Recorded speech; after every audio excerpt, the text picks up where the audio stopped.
इसलिए श्री कृष्ण निष्काम भाव से कर्म करने पर बल देते हैं। अभी तक श्री कृष्ण ने बताया कि यज्ञ परम श्रेय देता है। परम श्रेय मीन्स परम पिता परमात्मा से मिलाता है और उसकी रचना महापुरुष द्वारा होती है।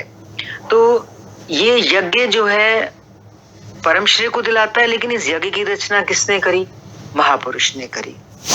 किंतु वे महापुरुष प्रजा की रचना में क्यों प्रवृत्त होते हैं? यज्ञ की रचना तो उन्होंने की, फिर प्रजा की रचना क्यों करते हैं वो?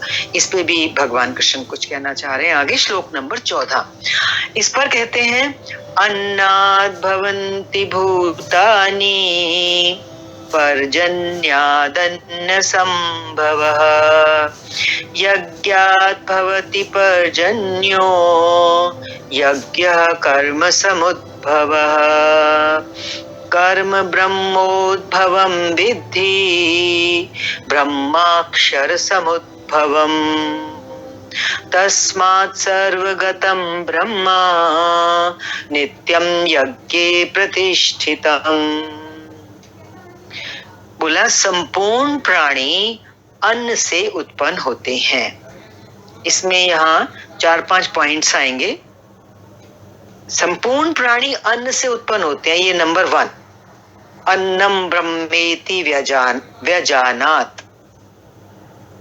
अन्न परमात्मा ही है, ऊपर भी आया था। अन्नम ब्रह्मा जैसे बोलते हैं ना, तो अन्न परमात्मा हो गया। और संपूर्ण प्राणी अन्न से उत्पन्न होते हैं और अन्न ब्रह्म है, तो बोला अन्न परमात्मा ही है। ऐसे समझ लो, नंबर 1 संपूर्ण प्राणी अन्न से उत्पन्न होते हैं। नंबर 2 अन्न परमात्मा ही है।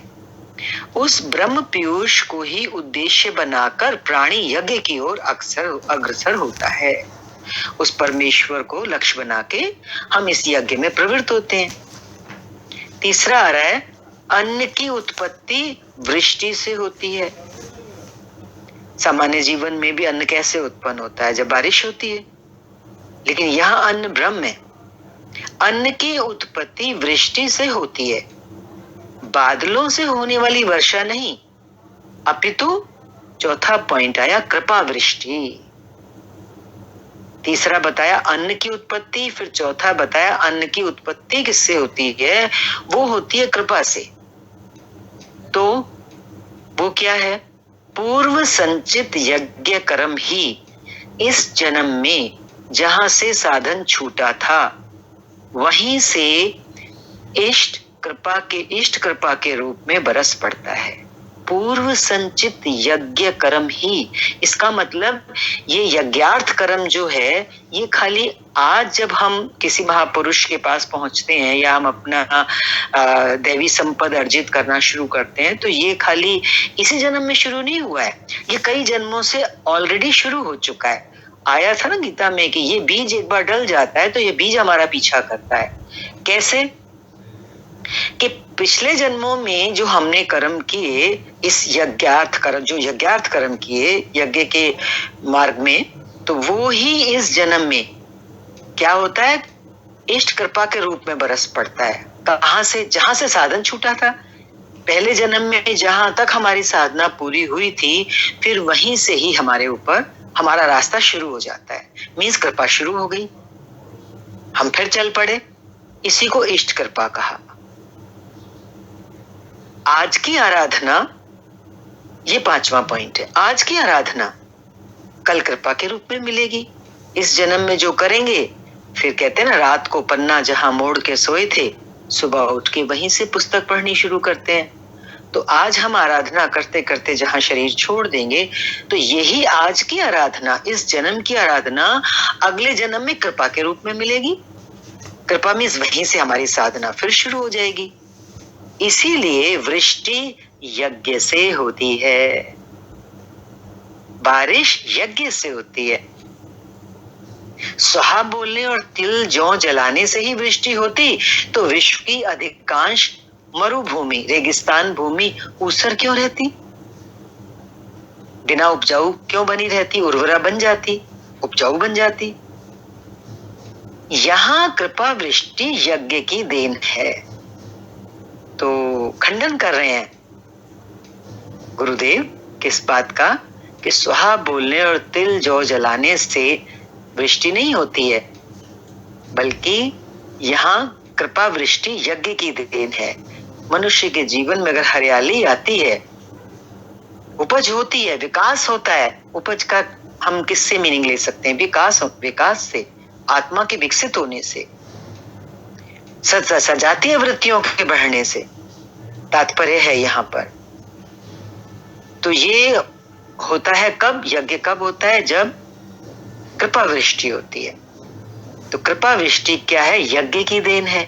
पिछले जन्म में जो यज्ञ जहां तक किया उसकी कृपा की वृष्टि इस जन्म में, और इस जन्म में जहां तक हमारी यात्रा पूरी होगी, यज्ञार्थ कर्म होंगे हमारे, वो अगले जन्म में कृपा के रूप में बरसेंगे। माना ये चेन है हमारी साधना की, या इस श्लोक में ये बात समझ में आ रही है। ये यज्ञ कर्मों से ही उत्पन्न होने वाला है। ये जो नियत कर्म है, निष्काम कर्म है, ये यज्ञ जो है, ये ऐसा नहीं है कि खाली बैठ के सुहा सुहा किया यज्ञ हो गया। इसमें कर्म करना है। ये कर्मों से उत्पन्न होने वाला है, और कर्म से यज्ञ पूर्ण होता है। कर्म करते जाएंगे तो ही हमारा यज्ञ पूरा होगा। यज्ञ पूरा होने से क्या मतलब है? परमात्मा में प्रवेश मिलेगा, उसमें प्रविष्ट हो जाएंगे। यज्ञ की पूर्णता ये है। अब कह रहे हैं कि इस कर्म को, जिस कर्म की यहाँ बात चल रही है, यज्ञार्थ कर्म की, नियत कर्म की, कह रहे हैं कि इस कर्म को वेद से उत्पन्न हुआ जान। ये कर्म कहाँ से उत्पन्न हुआ? कह रहे हैं वेद से। अब इसका क्या मतलब है? वेद कहाँ से आए? तो कह रहे हैं कि वेद ब्रह्म स्थित महापुरुषों की वाणी है। वेदों को ऐसा ना समझने एक पुस्तक के रूप में, भले वो उस रूप में संग्रहित किए गए, लेकिन वास्तविक रूप से वेद क्या है? वास्तविक रूप वेद का क्या है कि ब्रह्म में जिन महापुरुषों की स्थिति है, पूर्ण स्थिति है, तो वेद तो उनकी वाणी है। ब्रह्म स्थित महापुरुषों के मुखारविंद से जो निकला वो वेद है। आज की तारीख में भी ब्रह्म स्थित महापुरुष जो बोल देता है वो फाइनल होता है। हम उसके आगे तर्क नहीं, उस वाणी के ऊपर तर्क नहीं करते हैं। हम कहते हैं ना सतवचन। क्यों कहते हैं? गुरु ने बोला है ना, ब्रह्म स्थित महापुरुष ने जो बोला वो सतवचन। सत क्या है? सत तो परमात्मा है।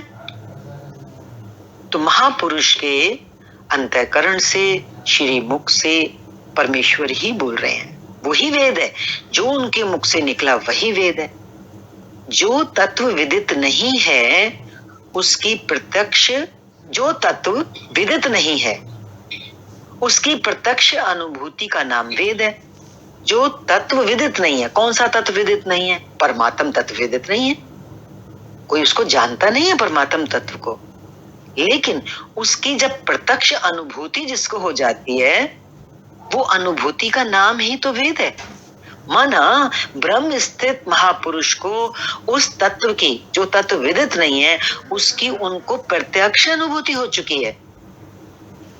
जब उस तत्व की, परमेश्वर की उनको अनुभूति हो चुकी है, तो वो नहीं बचते, वहां स्थापित हो जाते हैं परमेश्वर।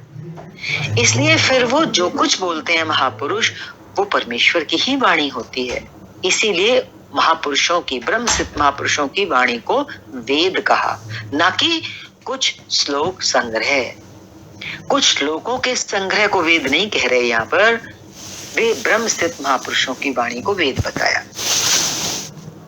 ये भी अच्छा क्लियर हो रहा है पॉइंट। बहुत सुंदर पॉइंट था। वेद अविनाशी परमात्मा से उत्पन्न हुआ जान। इसलिए जो अभी चर्चा चली, तो वेद कहाँ से उत्पन्न हुए? परमात्मा से उत्पन्न हुए, अविनाशी परमात्मा से उत्पन्न हुए। चाहे वो महापुरुषों के श्रीमुख से निकले हैं, लेकिन उनके अंदर क्योंकि परमात्मा स्थित है, तो परमात्मा से ही उत्पन्न हुआ जान वेदों को। इसलिए वेदों को अपौरुषेय कहा जाता है। कहा तो महात्माओं ने, किंतु वो जो महात्मा है ना, वे परमात्मा के साथ तद्रूप हो चुके हैं, परमात्मा के साथ एक हो चुके हैं, और उनके माध्यम से अविनाशी परमात्मा ही बोलता है। वो तो मात्र एक माध्यम रह जाते हैं, यंत्रवत। इसलिए वेद को अपौरुषेय कहा जाता है, मतलब किसी पुरुष ने नहीं लिखे। हम कहेंगे महापुरुष के श्री मुख से निकला, लेकिन वो फिर देह में उनका भान देह में नहीं होता, देह का उनको भान नहीं होता है। तो किसी पुरुष ने वेद नहीं लिखे, पुरुष अपौरुषेय है, ऐसा यहां पर वेद अपौरुषेय है, ऐसा यहां पर आ रहा है। महापुरुष वेद कहां से पा गए, क्वेश्चन है। तो वेद अविनाशी परमात्मा से उत्पन्न हुआ। महापुरुष वेद कहां से पा गए, तो वेद अविनाशी परमात्मा से उत्पन्न हुआ, जो अभी ऊपर चला। वे महापुरुष उसके तद्रूप हैं, किसके, परमेश्वर के। इसलिए वे तो मात्र यंत्र हैं महापुरुष, इसलिए उनके द्वारा वही परमात्मा बोलता है। क्योंकि यज्ञ के द्वारा ही मन के निरोध काल में वह विदित होता है। यज्ञ के द्वारा ही मन के निरोध काल, यज्ञ करते करते करते करते इसमें ऐसी पूर्णता तक जब पहुंचता है, तो क्या होता है उसका परिणाम, मन निरोध हो जाता है। जब मन ही नहीं रहा, मन के निरोध काल में वह विदित होता है, कौन, परमात्मा। और साधन क्या है, यज्ञ। यज्ञ के द्वारा, और शर्त क्या है, मन का निरोध हो जाना। साधन यज्ञ हो गया, और जो कंडीशन है वो क्या है कि मन के निरोध काल में वह विदित होता है। कौन विदित होता है, वो तत्व, वो परमात्म तत्व जो विदित नहीं है। तो विदित तो हुआ, कैसे हुआ ये बता ही दिया अभी, यज्ञ के द्वारा और मन के निरोध काल। तो सारा परिश्रम किस पे करना है, मन के निरोध करने पर।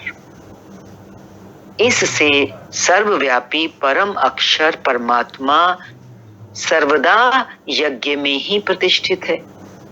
अब हम परमात्मा को कहीं ढूंढने ना चले जाएं। कहां कहां ढूंढता है इंसान भगवान को, लेकिन वो सर्वव्यापी कण कण क्षण क्षण में बसने वाला जो परमात्मा है, जो परम है, उसके परे और कुछ नहीं है, जो अक्षर है, जिसका कभी क्षय नहीं होता, वो तो यज्ञ में ही प्रतिष्ठित है। उसका वास यज्ञ में है।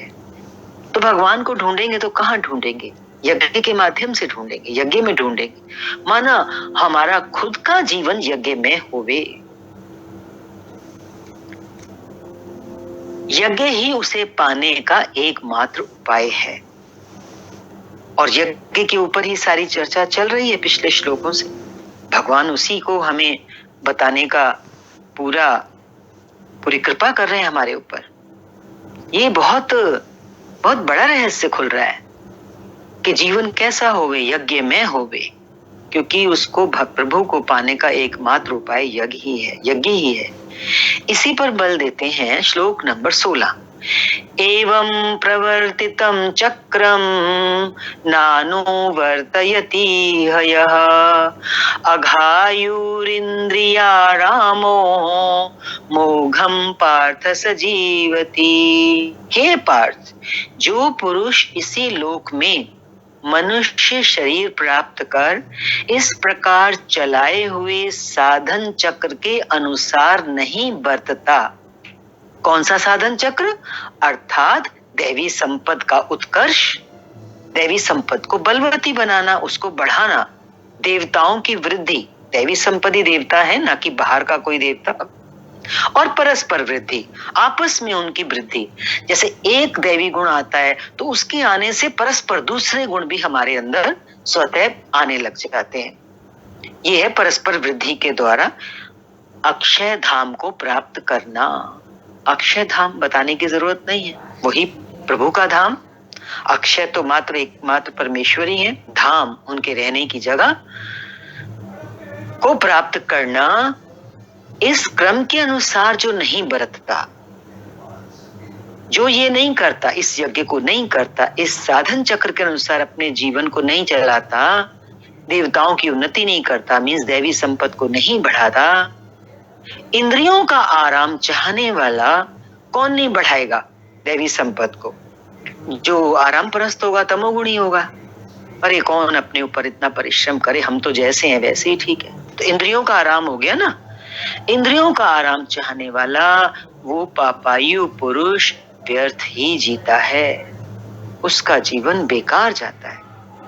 यहाँ पे भगवान इस बात पर जोर दे रहे हैं। बंधु, योगेश्वर श्री कृष्ण ने अध्याय 2 में कर्म का नाम लिया और इस अध्याय में, तीसरे अध्याय में बताया कि नियत कर्म का आचरण कर। जिस कर्म का अध्याय 2 में नाम लिया वो नियत कर्म ही है, और तीसरे में बताना शुरू किया कि अब तुमको इसका आचरण करना है, नियत कर्म का। फिर बताया कि यज्ञ की प्रक्रिया ही कर्म है। अब ये नियत कर्म क्या है उस पे आए भगवान कि यज्ञ की प्रक्रिया ही कर्म है, इसके सिवाय जो कुछ किया जाता है वह इसी लोक का बंधन है। इस पे भी भगवान चर्चा पिछले श्लोकों में कर ही चुके हैं और सावधानी भी बताई थी क्या कि इसीलिए संग दोष से अलग रहकर उस यज्ञ की पूर्ति के लिए कर्म का आचरण कर। पूरे सावधानी पूर्वक हमारा यज्ञ पूरा हो सके इसलिए सावधानी बता रहे हैं। संग दोष से अलग रहकर अपने को बचाते हुए चलना पड़ेगा जीवन में, क्योंकि बाधाएं बहुत आएंगी, अड़चने बहुत आएंगी, कमजोरियां भी आएंगी। तो हमें बहुत ध्यान देना है पल पल, कदम कदम पे, ताकि यज्ञ हमारा पूरा हो सके। उस यज्ञ की पूर्ति के लिए कर्म का आचरण कर। कर्म का मीन्स नियत कर्म का आचरण कर, उनका पालन कर, वही कर्म कर, नियत कर्म ही कर। उन्होंने फिर यज्ञ की विशेषताओं पर प्रकाश डाला और बताया कि यज्ञ की उत्पत्ति ब्रह्मा से है। और फिर ब्रह्मा भी बताया था ना कि महापुरुष ही ब्रह्मा है जो पूर्ण स्थिति को पहुंच चुके होते हैं। प्रजा अन्न को उद्देश्य बनाकर उस यज्ञ में प्रवृत्त होती है। जब गुरु के पास भक्त जाते हैं तो फिर उद्देश्य क्या होता है? अन्न उद्देश्य होता है। अन्नम ब्रह्म, ब्रह्म परमात्मा ही उद्देश्य होता है। उसको उद्देश्य बनाकर, और महापुरुष ने जिस यज्ञ की रचना की हुई है, हर महापुरुष की अपनी रचना होती है, अपना एक प्रोसेस होता है। जो जिसके पास पहुंचता है उनके पास जो तरीका होता है परमात्मा तक पहुंचने का, उस यज्ञ में वो हमें प्रवृत्त कराते हैं। तो फिर परमात्मा को उद्देश्य बनाकर उस यज्ञ में प्रवृत्त होते हैं। प्रजा प्रवृत्त होती है यज्ञ कर्म से। यज्ञ कैसे होगा? नियत कर्म से। और कर्म कैसे होगा? कर्म कहां से आया? अपौरुषे वेद से उत्पन्न होता है। अपौरुषे वेद क्या? ऊपर अभी बताया ही था, महापुरुषों की वाणी। तो कर्म की जो परिभाषा है या कर्म का जो ज्ञान है वो हमें कौन देंगे? वो प्रक्रिया हमें कौन बताएगा? वो तो हमें पूर्ण महापुरुष ही बता सकते हैं ना। जबकि वो कह रहे हैं कि वेद मंत्रों के दृष्टा महापुरुष ही थे। बोला कि यज्ञ कर्म से होगा और कर्म अपौरुषीय वेद से उत्पन्न होता है। तो दोबारा क्लियर कर रहे हैं वो कि अपौरुषीय वेद से उत्पन्न होता है, मतलब वेद मंत्रों के दृष्टा महापुरुष ही थे। वेदों से जो ज्ञान मिलता है उन मंत्रों को रिसीव करने वाले, जैसे एंटेना लगा होता है छत के ऊपर, तो वो रिसीव करता है वाइब्रेशंस को, तरंगों को एनवायरनमेंट में से।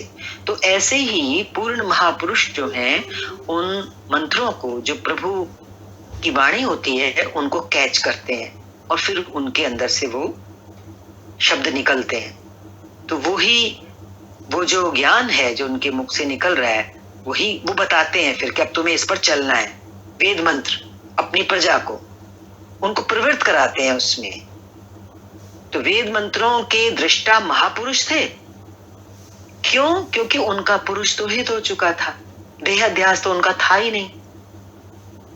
प्राप्ति के साथ अविनाशी परमात्मा ही शेष बचा था, है ना। बहुत सरल सी बात है। महापुरुष को जब उस तत्व की प्राप्ति हुई, साक्षात्कार हुआ तो देह अध्यास रहा नहीं, और क्या बचा फिर वहां पर? बचा ही सिर्फ परमात्मा। प्राप्ति के साथ अविनाशी परमात्मा ही शेष बचा था। तो महापुरुष क्या हुआ?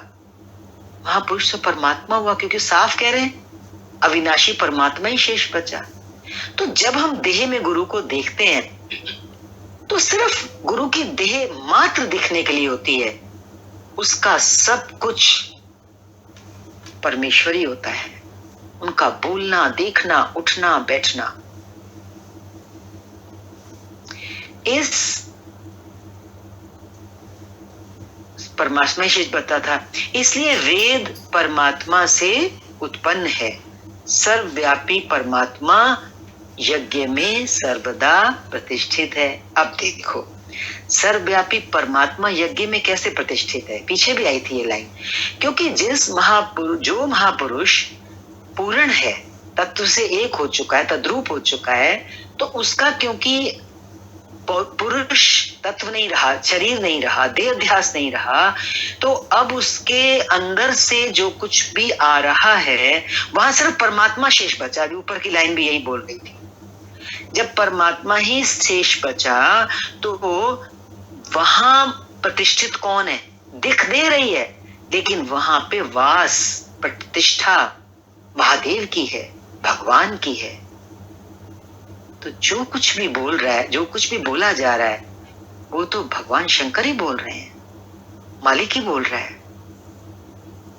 पर वो जो बोल रहे हैं वो यज्ञ की प्रक्रिया है, वो कर्म के बारे में बता रहे हैं कि अब तुम ये कर्म करो। बोला इस साधन चक्र के अनुसार जो नहीं बरतता। अब देखो, क्योंकि परमात्मा ने दिया ना यज्ञ, महापुरुष के अंदर बैठ के परमात्मा बोल रहे हैं।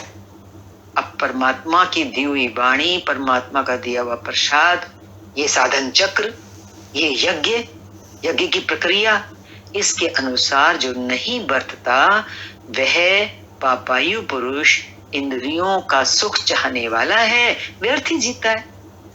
अर्थात यज्ञ ऐसी विधि विशेष है, कैसी? जिसमें इंद्रियों का आराम नहीं है, भारी सुख इसमें नहीं है, अपितु अक्षय सुख है, सदा रहने वाला स्थायी सुख है। ये जो यज्ञ की विधि है, क्योंकि देखो कहां से आ रही है? ये साक्षात परमेश्वर से आ रही है। इंद्रियों के संयम के साथ इसमें लगने का विधान है। शुरुआत हो गई देखो यज्ञ की प्रक्रिया की।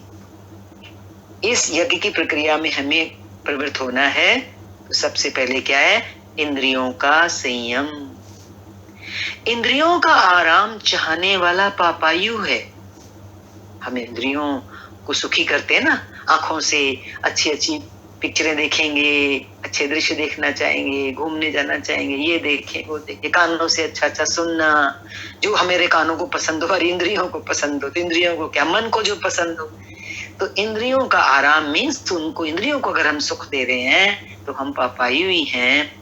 अभी तक श्री कृष्ण ने नहीं बताया कि यज्ञ है क्या, परंतु क्या यज्ञ करते ही रहेंगे या इसका कभी अंत भी होगा? अब ये क्वेश्चन खड़ा किया।